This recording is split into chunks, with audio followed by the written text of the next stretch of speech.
இப்போ வரிச்சுருள் அப்படின்னா என்னன்னு பார்க்கலாம். வரிச்சுருள் அப்படிங்கிறது ஒண்ணும் கிடையாது. ஒரு சுருள் வடிவுல நெருக்கமாக சுற்றப்பட்ட ஒரு நீண்ட கம்பி சுருளுக்கு பேரு தானே பேரு வரிச்சுருள்னு பேரு. பாருங்க ஒரு இதுதான் வந்து ஒரு கம்பி இருக்குனாக்க இந்த கம்பியை நெருக்கமா அப்படி சுத்தி வச்சோம்னா அதுக்கு பேர் என்ன? ஒரு வரிச்சுருள் அப்படின்னு பேரு. இந்த வரிச்சுருள்ல மின்னோட்டம் பாயும் போது அதனால் உருவாக்கப்படக்கூடிய காந்த புலத்தினுடைய திசையை எப்படி அறிய முடியும்? வலது உள்ளங்கை விதியிலிருந்து கண்டுபிடிக்கலாம். எதிலிருந்து கண்டுபிடிக்கலாம்? வலது உள்ளங்கை விதியிலிருந்து கண்டுபிடிக்கலாம். சரி, இப்போ வந்து வரிச்சுருளுக்கு உள்ள காந்தப்புலம் எப்படி இருக்கும், வரிச்சுருளுக்கு வெளியில காந்தப்புலம் எப்படி இருக்கும் அப்படின்னு பார்க்கலாம். இந்த வரிச்சுருளுக்கு உள்ள இருக்கக்கூடிய காந்தப்புலம் பார்த்தீங்கன்னா கிட்டத்தட்ட சீராக இருக்கும். அதாவது இதுக்குள்ள இன்சைடு பார்த்தீங்க அப்படின்னாக்க காந்தப்புலம் எப்படி இருக்கும்? ஒரு யூனிஃபார்மா இருக்கும், சீராக இருக்கும். அதுவே வரிச்சுருளுக்கு வெளியில இந்த இடங்கள் எல்லாம் பார்த்தீங்கன்னாக்க காந்தப்புலம் வந்து ரொம்ப ரொம்ப குறைவாக இருக்கும். கிட்டத்தட்ட புறக்கணிக்கத்தக்க அளவு மிகச்சிறிய மதிப்போட இருக்கும். சரியா? இப்போ மின்னோட்டம் இந்த கம்பிச்சுருள் வழியாக பாயும் போது இதுவும் வந்து கிட்டத்தட்ட ஒரு காந்த மாதிரியே, ஒரு சட்ட காந்த மாதிரியே செயல்பட ஆரம்பிக்கும். அதாவது சட்ட காந்தம்னா என்ன இருக்குது? இப்படி இருக்கும் சட்ட காந்தங்கிறது இல்லையா? ஒரு முனை வடமுனை, இன்னொரு முனை தென்முனையா இருக்கும் இல்லையா? அது மாதிரி இந்த கம்பிச்சுருளும் கிட்டத்தட்ட காந்தமா மாதிரியே மாறிடும். அதாவது ஒரு முனை வடமுனையாகவும் இன்னொரு முனை எப்படி இருக்கும்? தென்முனையாகவும் இருக்கிற மாதிரி மாறிடும். அது எதை பொறுத்து இருக்கு அப்படின்னாக்க மின்னோட்டம் பாயக்கூடிய திசையை பொறுத்து மாறும். சரியா? சரி, இதுதான் வந்து அந்த கம்பிச்சுருள். பாருங்க, நீங்க இந்த கம்பிச்சுருள் ஆல்ரெடி உங்க வீடுகள்லயோ அல்லது மெக்கானிக் ஷாப்ஸ்லயோ இதை பார்த்துருப்பீங்க. இந்த எலக்ட்ரிக் மோட்டார் ரீவைண்டிங் எல்லாம் பண்ணுவாங்க இல்லையா? அந்த லேத்லோட நீங்க பார்த்துருக்கலாம். இதுதான் வந்து இந்த கம்பிச்சுருள் அப்படிங்கிறது. நீங்க நம்ம லேப்ல கூட நம்ம பார்க்கலாம். லேப்ல கூட கிட்டத்தட்ட இந்த மின்தடை மாற்றி பார்த்தீங்கன்னாக்க கம்பி சுற்றி வச்சிருப்பாங்க. அது கிட்டத்தட்ட கம்பிச்சுருள் மாதிரியே தான் இருக்கும். இது வந்து என்ன அப்படின்னா கம்பிச்சுருள் சுற்ற பயன்படக்கூடிய ஒரு சக்கரம். இது இப்போ ஃபர்ஸ்ட்ல பார்க்கறது வந்து ஒரு இந்த கம்பிச்சுருளை சுற்றுவதற்காக பயன்படுத்தக்கூடிய சக்கரம். அதில் சுற்றி வச்சிருக்காங்க கம்பிச்சுருளை. இது அதனால வெளிப்புறம் மூடப்பட்ட கம்பிச்சுருள். இது கொண்டு இது உள்ள வச்சிருப்பாங்க சேஃபாக இருக்கிறதுக்காக. இதுவும் அதே மாதிரி இது கம்பிச்சுருள் வைக்கப்படக்கூடிய கிண்ணம். இந்த ரெண்டையும் பிரிச்சிருக்கிறாங்க, அவ்வளோதான். சரியா? ஜஸ்ட்டு நீங்கள் தெரிஞ்சுக்கோங்க கம்பிச்சுருள்னா எப்படி இருக்கும் அப்படிங்கிறது உங்களுக்கு சந்தேகமாக இருக்கும் இல்லையா? ஸோ அதுக்காக இதை கொடுத்துருக்குறாங்க. சரி, இப்படி இருக்கிறத நம்ம எப்படி வரைய முடியும் அப்படின்னா இதுதான் இந்த கம்பிச்சுருள். பாருங்க. ஸோ நமக்கு கற்பனையிலேயே இந்த கோடை போட்டுட்டு இருக்கிறதுக்கு பதிலாக உண்மையான கம்பிச்சுருள் நமக்கு படமாக கொடுத்துருக்குறாங்க. ஸோ இந்த கம்பிச்சுருள் நம்ம வரையும் பொழுது இது மாதிரி தான் வரைய முடியும். சரியா? இதில் வந்து மின்னோட்டமானது பாயுது. எவ்வளோ மின்னோட்டம் பாயுது? I அப்படிங்கிற அளவுக்கு மின்னோட்டமானது பாயுது. அப்போது இது மின்னோட்டம் பாயும் பொழுது அதை சுற்றி என்ன பண்ணும்? காந்தப்புலத்தை கொடுக்குமா? அந்த காந்தப்புலம் எந்த திசையில இருக்கும் அப்படின்னு சொல்லக்கூடிய விதி ஆல்ரெடி நம்ம படிச்சிட்டோம். என்ன விதி? வலதுகை பெருவிரல் விதின்னு படிச்சோமா? அதே தான் இங்க பாருங்க.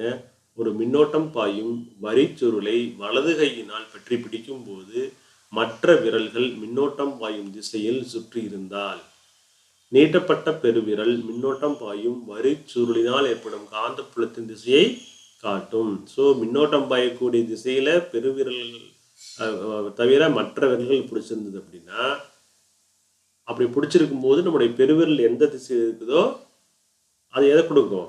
காந்தப்புலத்தின் திசையை கொடுக்குங்கிறது தான் அந்த விதி இல்லையா? ஸோ பாருங்க, இதுதான் அது. மின்னோட்டம் பாயுது. மின்னோட்டம் பாயக்கூடிய திசை இந்த திசை தான். கீழிருந்து மேல் நோக்கி பாயிற மாதிரி நமக்கு டயக்ராம்ல தெரியுது. ஸோ அந்த திசையில் தான் வந்து நம்முடைய வலதுகையினுடைய 4 விரல்கள் பற்றி இருக்குது. பாருங்க, இந்த திசையும் இந்த திசையும் ஒரே மாதிரி இருக்குதா? அப்படி இருக்கும்போது பெருவிரல் எந்த திசை காமிக்குதோ அந்த திசையில் தான் என்ன இருக்கும்? காந்தப்புலம் இருக்கும். இதில் வடக்கு நோக்கி இருக்குதுன்னு போட்டிருக்காங்க.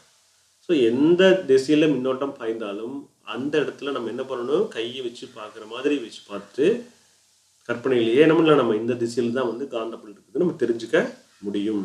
எதில் இருந்து இந்த விதி? எந்த விதி? வலதுகை பெருவிரல் விதின்னு பேர் இருக்கு இல்லையா?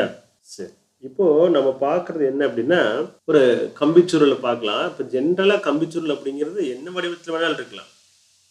வட்ட வடிவத்தில் இருக்கலாம், நீட்டமாக இருக்கலாம், அல்லது சதுர வடிவில் கூட அங்கே வச்சுருப்பாங்க. பட் நமக்கு ஜென்ரலாக பார்க்கும்போது நம்ம வட்ட வடிவ கம்பிச்சுருளத்தை எடுத்துக்கிறது வழக்கம். ரொம்ப டிஃபிகல்ட்டாக எடுத்துக்கிறது இல்லை. ரொம்ப எளிமையாக நம்ம இந்த கம்பிச்சொல் எடுத்துக்கிறது வழக்கம். சரி, இப்போ நம்ம பார்க்கறது வந்து இந்த மின்னோட்டம் பாயும் நீண்ட வரிச்சுருளால் ஏற்படக்கூடிய காந்த புலத்துக்கான ஃபார்முலா என்ன அப்படிங்கிறது. இப்போ பாருங்க, ஒரு கம்பிச்சுருள் இருக்குது, அதை சுற்றி வச்சிருக்கிறாங்க. 2 இது கொடுத்துருக்காங்க பாருங்க. டாட் வச்சிருந்தா என்ன, கிராஸ் போட்டிருந்தா என்னன்னு கொடுத்துருக்குறாங்க. டாட்டுங்கிறது என்னன்னாக்கா தாளினை விட்டு வெளியேறும் கம்பிச்சுருளை குறிக்குது அப்படின்னு என்ன அர்த்தம்? அது வந்து வெளில வருதுன்னு அர்த்தம். இப்படி இது மாதிரி பாருங்க, இப்படி கம்பிச்சொல் இங்கிருந்து வந்து இப்படி போகுது. இப்போ பாருங்க, இது வந்து வெளியில வருது, இந்த இடத்துக்கு உள்நோக்கி போகுது. வெளியில வரக்கூடியது என்ன பண்ணணும், நம்ம டாட் போட்டு காமிக்கணும். உள்ள போகக்கூடியது என்ன பண்ணணும், கிராஸ் போட்டு காமிக்கணும். சரியா? இப்படி இருக்கக்கூடிய ஒரு கம்பிச்சுருள் நீளமா இருக்குது. சரியா? அதனுடைய விட்டம் அப்படின்னு பார்க்கும்போது விட்டம் ரொம்ப சின்னதா இருக்குது பாருங்க. இதனுடைய நீளம் இப்படி இருக்குது. நீளத்தையும் இதனுடைய விட்டத்தையும் ஒப்பிடுறோம். விட்டம் ரொம்ப சின்னதா இருக்குது, அதனுடைய நீளம் எப்படி இருக்குது, அதிகமாக இருக்குது. இதுல நெருக்கமா கம்பியை சுத்தி வச்சிருக்கிறாங்க. இதுலயும் மின்னோட்டம் பாயுது. எவ்வளவு மின்னோட்டம் பாயுது? ஐ அப்படிங்கிற அளவுக்கு மின்னோட்டமானது இதுல பாயுது. இதனுடைய மொத்த நீளம் எவ்வளவு அப்படின்னா எல் நீளமும் என் சுற்றுக்களும். இதுல நிறைய சுற்றுக்கள் இருக்குது இல்லையா, நமக்கு எவ்வளவுன்னு தெரியாது இல்லை. ஸோ என் சுற்றுக்கள் இருக்கிறதா நம்ம எடுத்துக்கிறோம். இப்படி இருக்கும்போது இந்த இதில் என்ன பண்ணுறோம் அப்படின்னா, நம்ம ஆம்பியரின் சுற்று விதியை பயன்படுத்தி காந்த புலத்தை கணக்கிட முடியும். எந்த விதியை பயன்படுத்தி கணக்கிட முடியும்? ஆம்பியரினுடைய சுற்று விதியை பயன்படுத்தி எதை கணக்கிடலாம்? ஆமாம், வரிச்சுருளினால் ஏற்படக்கூடிய காந்த புலத்திற்கான ஃபார்முலாவை கண்டுபிடிக்கலாம். ஸோ நமக்கு அதுக்கான ஃபார்முலா பாருங்க, க்ளோஸ்டு இன்டெக்ரல் ஆஃப் சீன்னு அர்த்தம்னு சொன்னேன், க்ளோஸ்டுன்னு அர்த்தம். So closed integral of B vector dot dl vector அப்படிங்கிறத formula, which is equal to mu naught I. ஐங்கிறது மூடப்பட்ட மின்னோட்டம், மூடப்பட்ட சுற்று வழியே பாயக்கூடிய மின்னோட்டம்ங்கிறது தான். ஸோ மியூ நாட் இன்ட்டு ஆம்பியரின் சுற்றால் மூடப்பட்ட மொத்த மின்னோட்டம்ங்கிறது தான் நமக்கு ஃபார்முலா. இதில் நமக்கு டெரிவேஷன் பாருங்க ரொம்ப ஈஸியாக தான் இருக்கும். ஸோ எல்லாத்தையும் எடுத்து டெரைவ் பண்ணுறது நமக்கு சிரமம். அதுக்காக என்ன பண்ணுறோம், ஒரு சிறிய ஏரியா மட்டும் எடுத்துக்கலாம். ஏ பி சி டி அப்படிங்கிற இந்த ஒரு சின்ன ஏரியாவை எடுத்துக்கிறோம்.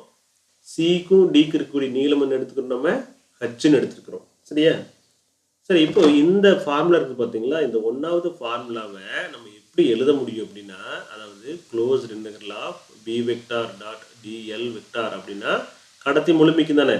நாம் எடுத்துக்கிறது ஒரு சின்ன ஏரியா மட்டும் தான் எடுத்துருக்கிறோம். ஆகினால இது அப்படியே கொஞ்சம் பிரிச்சுக்கலாம். அதாவது ஏலிருந்து பி வரைக்கும் B vector dot dl vector கூட்டல், அதே மாதிரி ஏலேருந்து பி வரைக்கும் போட்டோமா, அப்புறம் பியிலிருந்து சி வரைக்கும் போடணுமா, அப்போ தான் மூடப்பட்ட பரப்பு வரும். அப்போ B vector dot dl vector, இங்கே வெக்டார் வரும், கூட்டல் சியிலிருந்து டி வரைக்கும் B vector dot dl vector கூட்டல் டியிலிருந்து ஏ வரைக்கும் B vector dot dl vector. இதுதான் ஃபார்முலா. சரியா? இதுல பிசியும் டிஏ அப்படிங்கிற பக்கத்து, இந்த 2 பக்கத்தையும் பாருங்க எப்படி இருக்குது அப்படின்னா, இந்த இது பேர் நீலக்கூறுன்னு பேரு. அந்த நீலக்கூறு எப்படி இருக்குன்னு பார்த்தீங்கன்னாக்க வரிச்சுருளுடைய அச்சின் வழியே இருக்கும். அது மட்டும் இல்லாமல் காந்த புலத்துக்கு எப்படி இருக்குனாக்க செங்குத்தாக இருக்கும். இதனுடைய மீனிங் என்ன? தீட்டா ஈக்குவல் டு செங்குத்தாக இருக்குதுன்னு சொன்னால் எத்தனை டிகிரி? 90 டிகிரி. இப்போ பாருங்க, நமக்கு பியில் இருந்து சி வரைக்கும் இருக்கிறது மட்டும் நம்ம தனியாக எடுத்து எழுதிக்கலாம். டிஎல் வெக்டார் அப்படின்னா அது என்ன மீனிங்? பியிலிருந்து சி, அந்த B dl cos theta. Theta இங்கே எத்தனை டிகிரி? 90 டிகிரி. காஸ் 90 மதிப்பு என்ன? 0. அப்போ 0வால் மல்டிப்ளை பண்ணும்போது டோட்டலாக ஈக்குவல் என்ன இருக்கும்? 0னா இருக்குமா? இதே மாதிரி தான் எதுவும் ஆயிருக்கும்,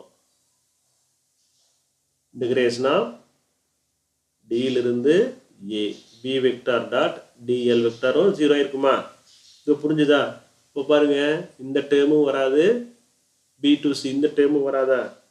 மீதி இருக்கிறது நமக்கு என்னது? 2 டேர்ம் தான். ஒன்று ஏ டு பி, இன்னொன்று சி டு டி.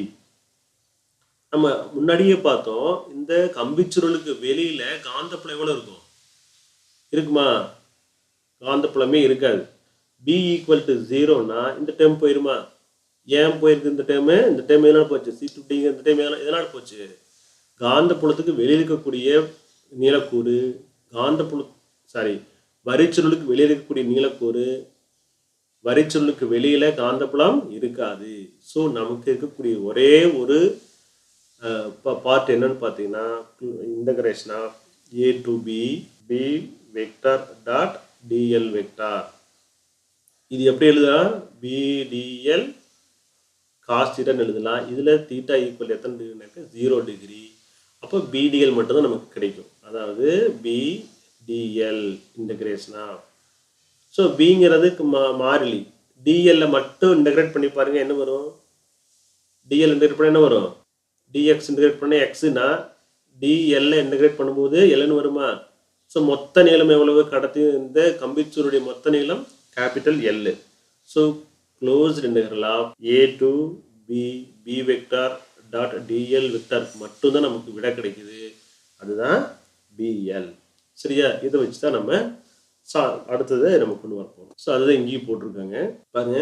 இந்த closed integral of integration of AB B vector dot dl vector equal to BL அப்படி கண்டுபிடிச்சிட்டோம். இப்போ பாருங்க, நமக்கு ஆம்பியருடைய விதியின்படி closed integral of B vector dot dl vector அப்படிங்கிறதுல மியூ நாட் ஐன்னு வந்திருக்கும். ஐங்கிறது என்ன? சுற்று வழியே செல்லக்கூடிய மின்னோட்டம். ஒரே ஒரு கம்பிச்சுருள் இருந்தால் மட்டும்தான் இந்த ஃபார்முலா. என் கம்பிச்சுருள் இருக்கும்போது நம்ம என்ன பண்ணணும்னா இது என்னால் பெருக்கிக்கணும். எதால் பெருக்கணும்? என்னால் பெருக்கணும். அப்போ இதுக்கு பதிலாக ஈக்குவல் டு மியூ நாட் என் ஐன்னு போடலாமா? மியூ நாட் என் ஐன்னு போட்டுக்கலாம். ஸோ நமக்கு என்ன வேணும்? காந்த புலத்துக்கான ஃபார்முலா தான் கண்டுபிடிக்கணும். அப்போ BL equal to mu naught n ஐயில் இருந்து பி கண்டுபிடிக்கணும். பி ஈக்குவல் டு என்ன வரும்? Mu naught N I by L.